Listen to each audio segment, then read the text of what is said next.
முதல்ல திமுக அதிமுக கூட்டணி பேச்சுன்னு செய்திகள்லாம் போச்சு. இதுல ரஜினி பேர் எங்க அடிபட்டுச்சு? இப்ப அதுக்கு தான் ஒரு விளக்கம் கொடுக்குறாரு. இல்ல, ரஜினி பேர் ஏன் அடிபட்டுச்சுன்னு பார்த்தீங்கன்னா, ரஜினி வந்து மு.க. ஸ்டாலினை போய் சந்திக்கிறாரு. அங்கதான் ஆரம்பிக்குது இதுக்கு. அதாவது யூஸ்வலா நடிகர்கள் நடிகைகள் அதே மாதிரி அந்த ஃபீல்டில் இருக்கிறவங்க கார்பரேட் நபர்கள் எல்லாம் என்ன செய்வாங்கன்னு பார்த்தீங்கன்னா, தோத்தவங்களை அப்படியே மறந்துடுவாங்க. என் ஸ்ரீனிவாசனை தவிர பாக்கி அனைவருமே, இன்னைக்கு நான் அடித்து சொல்கிறேன், ஒரு கார்பரேட் கூட இந்த பக்கம் தலை வச்சு கூட பறக்க மாட்டான் இவங்க முதலீடு இல்லைன்னா. என் ஸ்ரீனிவாசன் அப்படி கிடையாது. இந்தியா சிமெண்ட்ஸினுடைய என் ஸ்ரீனிவாசன் அவர் வித்தியாசமான நபர். அவருடைய பர்சனல் ஈக்குவேஷன் வந்து முரசொலி மாறன்கிட்டே இருந்தது, இவர் கருணாநிதிக்கிட்டே இருந்தது. அதனால அவர் முற்றிலும் வித்தியாசமானவர். ஆனால் அதை தாண்டி இன்னொருத்தர் வந்து இவங்களை யாரையும் பார்க்க மாட்டார். அங்கே தான் மேட்டர் வந்து ஆரம்பிக்குது. ஏன்னா இது எப்படி ஒரு ஒரு ஒரு ஒரு சக்ஸஸ்ஃபுல் பர்சனுக்கு, இல்லைன்னா கார்பரேட் நிறுவனம் இருக்கிறது ஒரு சினிமா நடிகனுக்கு வந்து இது எப்படி புரிந்து கொள்ள முடியும்?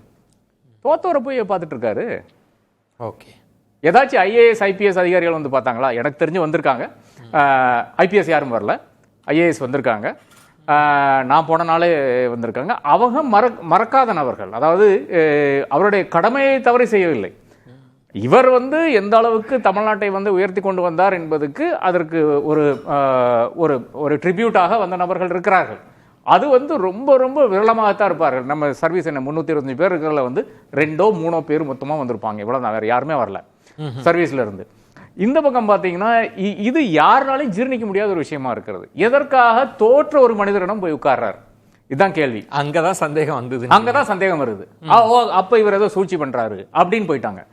இதனாலதான் நானே வந்து இன்ஃபேக்ட் நான் முதல்வரை சந்தித்த போது, 5ஆம் தேதி சந்தித்த போது முதல்வரே என்கிட்ட சொன்னாரு, சூப்பர் ஸ்டார் வந்து பார்த்தாரு அப்படின்னு சொன்னாரு.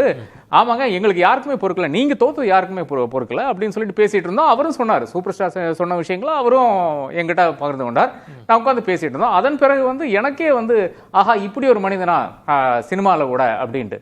சினிமாங்கிறது அந்த அளவுக்கு ஒரு என்னை பொறுத்தவரை மோசமான துறைங்க. அதாவது இன்னைக்கு நீங்க வந்து லைம்லைட் இருக்கிறீங்கன்னா எல்லாருமே வந்து இந்த ஈசல் மாதிரி உங்கள்கிட்ட வந்து மொய்வாங்க. அதன் பிறகு அப்படியே மாறிடுச்சுன்னா முடிஞ்சே போச்சு. உங்ககிட்ட யாரும் இருக்க மாட்டாங்க, அப்படியே மாறிடும். ஆர்க்லைட்ஸ் இருக்கிற மட்டும்தான் ஆள், அது தாண்டினா ஆளே கிடையாது என்ற ஜெயலலிதா அவர்களே முன்பு பதவியேற்ற போது பாராட்டு விழா வைக்கணுன்றப்ப நீங்க சொன்னதுதான் சொல்லி வேண்டாம், எனக்கு நீங்க முன்பெல்லாம் எப்படி பாராட்டு விழா நடத்துனீங்கன்னு தெரியும், நான் கொஞ்சம் விலகியே இருக்கிறேன்ற தன்மையை நீங்க அதை தான் சுட்டி காட்டுறீங்க. ஆனா இப்போ இந்த விஷயம்ன்றது இப்ப ரஜினி மறுத்துட்டார் இல்லை அப்படின்னு. ஆனா இது பொதுவெளியில பேசப்பட்டு கொண்டே இருக்கிறது. திருமாவளவன் அவர்கள் கூட எல்லாருமே என்ன சொல்றாங்கன்னா, அப்படி ஒரு தகவல் எங்களுக்கு வந்ததுங்க. சண்முகம் அவர்கள் என்ன சொல்றாங்க, அப்படி ஒரு தகவல் வந்தது. வீரபாண்டியன் என்ன சொல்றாங்க, அப்படி ஒரு தகவல் வந்து. எல்லாருமே என்னதான் நடந்தது, அப்ப யாரு தான் பேசுனாங்கன்ற ஒரு கேள்வி இருக்கே. இதுதான் ரஜினிகிட்டையும் இந்த ஒரு சந்தேகம் என்று எடுக்க வரல. என்றால் மு.க. ஸ்டாலின் வந்து கிளாரிஃபை பண்ணதுனால நான் கேட்டேன். நீங்க போய் சந்திக்கிறது என்பது எனக்கே மகிழ்ச்சியா இருக்கு. ஏனென்றால் யூஸ்வலா வந்து உங்க துறையிலிருந்து யாரும் இப்படி வரமாட்டாங்க. அவர் சொன்னாரு, எங்க நண்பருங்க, எனக்கு 35 வருஷம் 40 வருஷம் நண்பருங்க, நான் அப்படி லேஸ்ல எல்லாம் விட்டு போக முடியாது, நான் எவ்வளவு முறை தேவைப்படுதோ அவ்வளவு முறை போய் சந்திப்பேன், எனக்கு ஒரு சாட்டிஸ்பாக்சன் வர மட்டும் நான் சந்திச்சு தான் இருப்பேன் என்ற அந்த விஷயத்தை வந்து அவரே கிட்ட பார்த்து கொண்டாரு. அப்ப எனக்கு அதுல வந்து டவுட் வரல. இனி ஏன் இந்த விஷயம் வருதுன்னு பாத்தீங்கன்னா, திசை திருப்பல் தான்.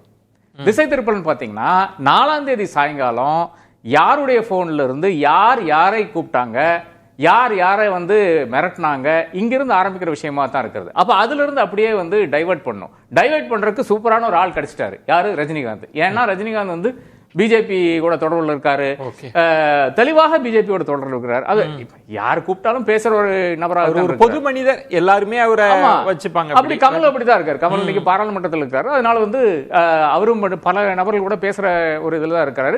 யார்கிட்ட அப்பாயின்மெண்ட் கேட்டாலும் அவங்க வந்து டெல்லியில வந்து கொடுத்துறாங்க, அமைச்சர்கள் கொடுத்து விடுகிறார்கள். அப்ப இப்படி யாராச்சும் ஒருத்தர், அதாவது நாம் செஞ்ச இந்த விஷயம் வந்து வெளிவரக்கூடாது. இந்த அதிமுக திமுக நான் தானங்க போட்ட பதிவை வந்து நான் ஒன்று கேள்விப்பட்டு கொண்டிருக்கிறேன் பண்ணக்கூடாதுன்னு சொல்லிட்டு நான் தானே முதல் பதிவு போடுறேன். நீங்க அந்த பதிவு என்ன, அதன் பிறகு வந்து எடப்பாடி பழனிசாமி என்று நான் போட்டேன். எடப்பாடி பழனிசாமி ஆகிய நான் அப்படின்னு போட வேண்டிய அவசியம் வந்துச்சு. பாத்தீங்கன்னா இது வந்து கொஞ்சம் கன்ஃபியூஷனா போச்சு, பலருக்கும் இந்த கன்ஃபியூஷனா போச்சு. என்ன நான் அதிமுகவும் பேர் எடுக்கல, திமுகவும் பேர் எடுக்கல. நான் சில விஷயங்களை கேள்விப்படுறேன். ஆனா யாரு தான் பேசினாங்க ஆர்கே? இப்ப இப்படி ஒன்று இருக்கு, சம்பந்தப்பட்டவர்கள் மறுக்கிறாங்க, அதிமுக தரப்புல மறுக்கிறாங்க, திமுக தரப்புல மறுக்கிறாங்க. ஆமா. ஆனா இப்ப எங்க என்னதான் நடந்ததுன்னு ஒரு குழப்பம் இருக்கு. இப்ப ரஜினியை சொன்னாங்க, அவரும் நானும் இல்லைன்றாருன்னா இப்ப என்னதான் நடந்தது? இதான் நான் வந்து அப்ப அந்த பதிவு போட்டது வந்து ஏறத்தாழ அந்த ஒரே ஒரு எக்ஸ் வலைதளத்திலே வந்து மோர் தென் 1 மில்லியன் பீப்புள் அது வந்து பார்த்துருக்காங்க. இதுல வந்து அட்லீஸ்ட் ஒரு 1000 பேர் வந்து கமெண்ட் பண்ணியிருக்காங்கன்னா, மேலேயே கமெண்ட் பண்ணியிருக்காங்க. ஒரு 700 பேர் நான் திட்டியிருக்கான். உனக்கு என்னையா தெரியும், இது வந்து நடக்காத விஷயம், அப்படி இப்படிலாம் திட்டியிருக்கான். அப்புறம் தான் சி.வி. சண்முகம் வந்து ஒரு மேட்டர் வந்து சொல்றாரு, அவர் பேசினாரு அப்படின்னு. இப்படித்தானுங்க இது வெளியே வரும். இப்ப சி.வி. சண்முகம் உறுதிப்படுத்துறாரு இல்லையா, அதிமுக அதாவது அங்க வந்து தொடர்பு வைத்துக் கொள்ளலாம் என்று அவர் நினைத்தார். அது எங்களுக்கு அந்த இடத்துல திரு ஆர்கே, நீங்க தான் முதல் முறையா போட்டீங்க. இப்ப சம்பந்தப்பட்ட நபர்கள் கூட, இப்ப இபிஎஸ் அவர்கள் மீது சார்ஜ் வைக்கிறவங்க கூட இப்படியும் எங்களுக்கு ஒரு தகவல் வந்தது, இப்படி எங்கள்கிட்ட சொன்னாங்க, ஆமா அங்க சொன்னாங்கன்றாங்களே தவிர யாரு பேசுனாங்க, என்ன முடிவு, இதை யாருமே பேசாததுக்கு என்ன? அது இப்ப சொல்ல முடியாது, வேற ஒன்றும் கிடையாது. இப்ப இருக்கட்டும், அது இருக்கட்டும். அப்படி ஒரு சம்பவம் நடந்ததா? ஃபர்ஸ்ட் திசை திருப்பல் எங்க வருதுன்னு பாத்தீங்கன்னா, திருமாவளவனை முதல்வராக நாங்கள் கொண்டு வருகிறோம் என்ற ஒரு திசை திருப்பல் வந்து நடக்கிறது. அது வந்து திருமாவளவனுக்கே தெரியாது. அதன் பிறகுதான் திருமாவளவன் கிட்ட யாரோ பத்திரிகையாளர் யாரோ சொன்ன பிறகுதான் அவருக்கே தெரியுது. ஆமா கேள்விப்பட்டேன்னு அவரு சொல்றாரு. அது ஃபர்ஸ்ட் திசை திருப்பல். அப்படி ஒரு ஐடியாவே கிடையாது. நான் இன்னைக்கு சொல்றேன், திருமாவை வந்து முதல்வராக வேண்டிய ஐடியா யாருக்குமே கிடையாது. சும்மா போங்க அதெல்லாம் பேசுறது ஒண்ணு. அது ஃபர்ஸ்ட் திசை திருப்பல். அது வந்து ஒர்க் அவுட் ஆகல. ஏன்னா எம்ஏ பேபி அங்க போட்டு உடைக்கிறாரு, எது கேரளால போட்டு உடைக்கிறாரு. இந்த மாதிரி இவங்க 2 பேரும் ஒன்னா வர நினைச்சாங்கன்ட்டு. இது நடக்காததுக்கு என்னை பொறுத்தவரை 3 காரணங்க. நான் இந்த பதிவை போட்டா அந்த பதிவுல வந்து பயங்கரமான எதிர்வினை வந்து கொண்டிருந்தது ஒண்ணு. ரெண்டாவது, அடுத்த நாள் கனிமொழி பேசுறாங்க, விஜய் தான் லார்ஜஸ்ட் சிங்கிள் பார்ட்டி, அவரை அழைக்க வேண்டும் என்று பேச. ஏன் இப்ப பேட்டி கொடுக்குறாங்க? அவங்களை கூப்பிட்டு கேளுங்க, ஏன் பேட்டி கொடுக்குறாங்கன்னு சொல்ல கேளுங்க. மூணாவது, எம்ஏ பேபிக்கு வந்து இந்த மாதிரி ஒரு இதுக்கு வந்து எனக்கு கருத்துக்கு உடன்பாடு இல்லைன்னு சொல்றாரு. அதுக்கப்புறம் அடுத்த நாள் வந்து மறுக்கிறாரு. அதுதான் ஒரு குழப்பமா இருக்கு. இது இல்ல அப்படி சொன்னாங்கன்ற மாதிரி சண்முகம் அவர்கள் இல்லன்றாங்க, வீரபாண்டியன் அவர்கள் இல்லன்றாங்க. இது என்ன? அப்ப இது எப்படி புரிஞ்சுக்கிறது? என்னதான் நடந்தது ஆர்கே? ஆமா சரி, என்ன எம்ஏ பேபியினோட கேரியர் எடுத்து பாருங்க. அவர் வந்து ஒரு ஆக்சுவலா ஒரு பெரிய மேதை, ஜேஎன்யூல படிச்ச ஒரு பல விஷயங்கள் அறிஞ்ச நபர். வேண்டாத விஷயங்களை வந்து பேச மாட்டாரு. இதெல்லாம் எம்ஏ பேபியினுடைய ஒரு விஷயமா இருக்கிறது, அவருடைய தனித்துவமா இருக்கிறது. கட்சியினுடைய பொதுச் செயலாளர், சிபிஎம்னுடைய பொதுச் செயலாளர், அவர் வந்து லேசா ஒரு மேட்டர் சொல்லிடுவாரா? வேணுமென்றே வந்து ஒரு கட்சியை வந்து எம்பாரஸ் பண்ணுவேன்னு சொல்லுவாரா? அப்ப நடந்திருக்கு. நான் 100% நடந்திருக்குங்க. இது என்டையர் திங் நடந்திருக்கிறது. ஆனால் இன்னைக்கு வந்து ரஜினி பேச வேண்டிய அவசியம் இன்னைக்கு எதுக்கு வருதுன்னு பாத்தீங்கன்னா, கமல் நேத்து விஜய் போய் சந்தித்திருக்கிறாரு. அதுல ஏதோ வந்து விஜய் கன்வே பண்ணியிருக்காரு.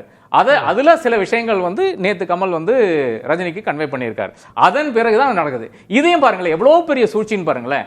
அதாவது விஜய்க்கு கம்யூனிகேட் பண்ண விஷயமே வந்து எப்படிங்க ஒரு மனிதனுக்கு தகவல் வரும்? உங்ககிட்ட இருக்கிறவங்க சொல்ல போறாங்க. இதுல பிரச்சனை எனக்கு 2 செகண்ட்ஸ் கொடுங்க.